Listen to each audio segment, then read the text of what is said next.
customers, clients today have elevated expectations of service providers. Right? They are demanding more. Right? It's not enough to just have quality products, great service. So what? They're looking for someone that's going to create remarkable, memorable, meaningful experiences for them. That's a tall order. So anytime we meet a new audience, we try to do our homework. And it was no different before showing up for this event. We actually reached out and did a couple of interviews with a few of you, which we really appreciate you making time for that. And in those conversations, a couple of interesting things jumped out at me that I jotted down. Thinking about the pressures that you're facing in your world, on top of the fact that customers and clients are changing. First, right out of the bat, was the fact that you're all facing a big fat stretch goal, right? You had a great year last year, and we're raising the number. And what that means, if I put myself in your shoes, is everything that you did last year, which was great and successful, is not going to be good enough to get you where you want to go this year. It's not.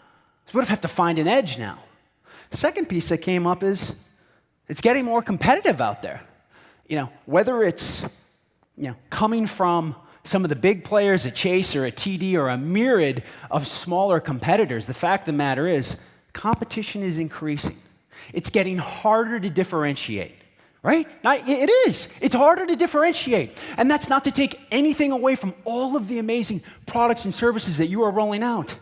But I'm here to give you the hard truth. Everyone else is going to be right there too. So what happens when you come eyeball to eyeball, right? This is where the deals actually get done, is in the relationship. What is going to give you the edge? Because they're not kids, right? They're starting families, they're starting companies, they're buying homes, right? They're set to out-earn baby boomers in 2018. They're going to make more than baby boomers. It's the largest generation in the history of the world. Not to mention what we know they're going to inherit, estimated at $41 trillion. And a super interesting stat that I just read was that 71% of college-educated millennials are currently investing, yet only 21% are working with an advisor. That is a massive opportunity. Like all trends that are youth influenced, right? Youth so often set the trends, and that's been true long before just millennials. Baby boomers were setting trends. Xers were setting trends. It starts with the youth, but it gradually works its way out and begins to influence everyone until it is universally adopted. Think about something as simple as texting, right? Texting where kids were texting, or even Facebook.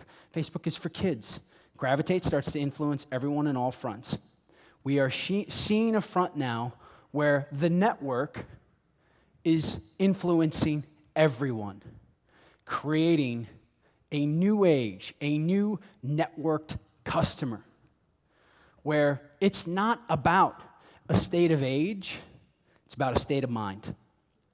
And when we think about customers we're going to be serving in the next 3 to 5 years, this is where they're going to live. We have to prepare ourselves to build meaningful connections with customers that live in the heart of the network.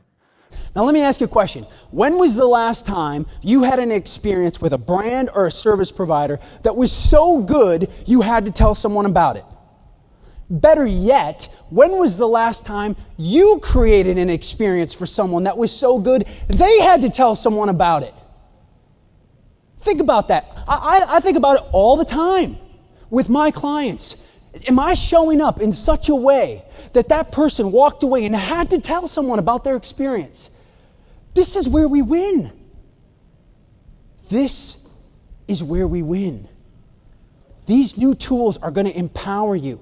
We can't ignore them. The shift is coming. It's happening. The digital world is here. But you know what? Everyone is going to have access to those tools. The only way you overcome that and gain your competitive advantage is to think about how you show up. If you walk away from this time this morning with nothing else, I hope it is you thinking in your mind the question. You don't land back home without identifying, saying, what is my how advantage? How do I show up and do something different?